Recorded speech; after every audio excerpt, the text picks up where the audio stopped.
Here, Kevin. What? Good morning, Kevin. He's working on the gate for the garden. I don't know if you guys can see that.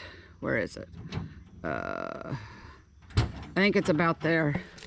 Anyway, I thought I would look at the nest again, see if little mama bird's sitting on the nest this time.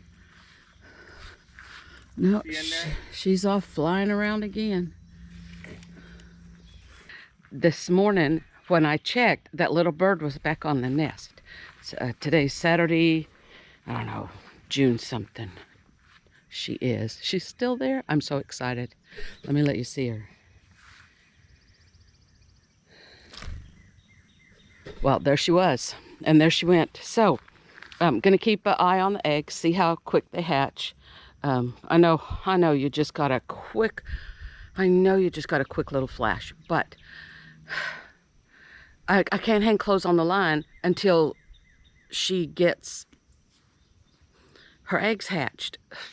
So, she just about tore up my pot of geraniums, pushed the dirt all up and everything, but that's okay, it's life and it goes on.